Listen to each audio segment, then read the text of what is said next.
Stéphane Chris Victor Solomon. Œuvre de fiction quantique. La main de la reine. Chapitre 2. 16e épisode. Je compris alors que je n'étais plus toute jeune. Chercher à imposer mon point de vue et à avoir le dernier mot n'était plus de mon âge. J'étais une centenaire. Je me devais de faire preuve d'un minimum de sagesse. C'est vrai, vous n'avez pas démérité votre ténacité, disais-je. Je posais mon avant-dernier pion. Vous avez tout mon respect. Levai-je mes yeux sur lui avec le sourire d'une vieille.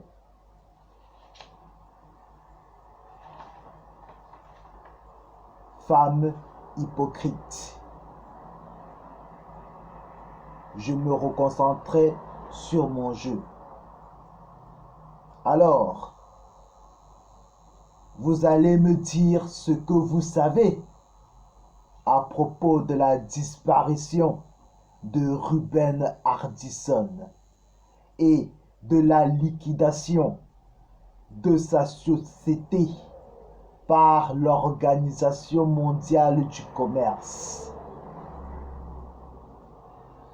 J'arrêtai subitement ma main et je me mis alors à le regarder droit dans les yeux, dans mon silence.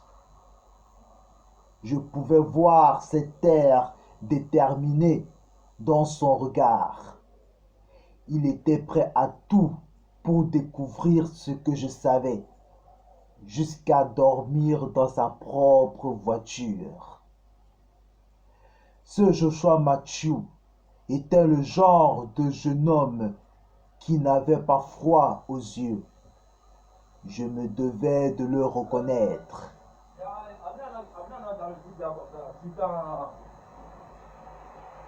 Asseyez-vous, je vous prie. L'invitai-je à s'asseoir dans mon aimabilité. Je déposai mon dernier pion sur l'échiquier.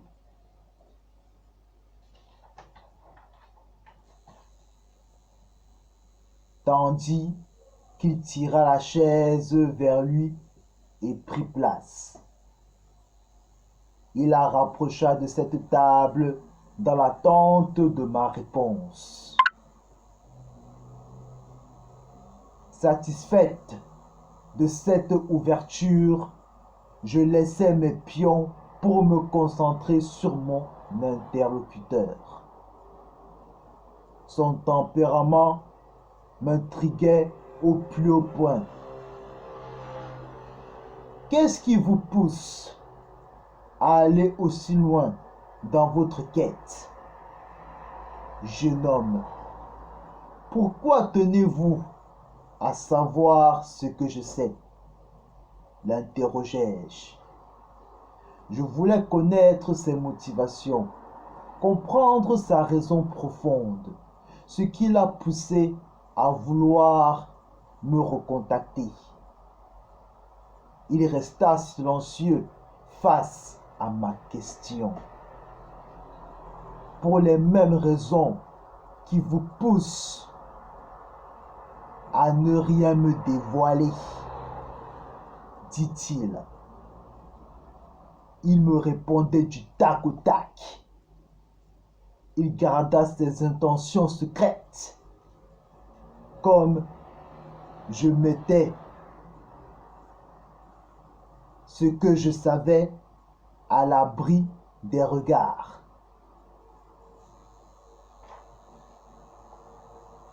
À travers cette fermeté qui se dégageait de lui, je pouvais voir mon fils aîné Joshua.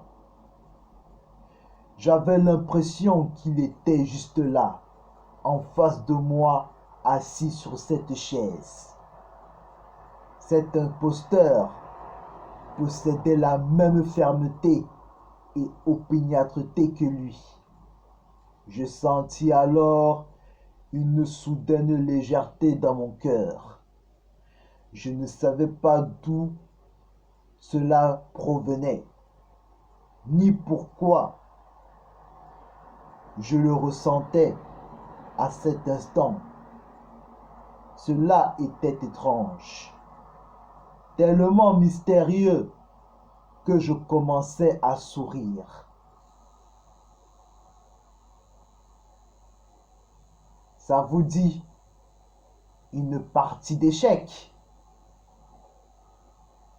Fin du deuxième chapitre et fin du 16e épisode.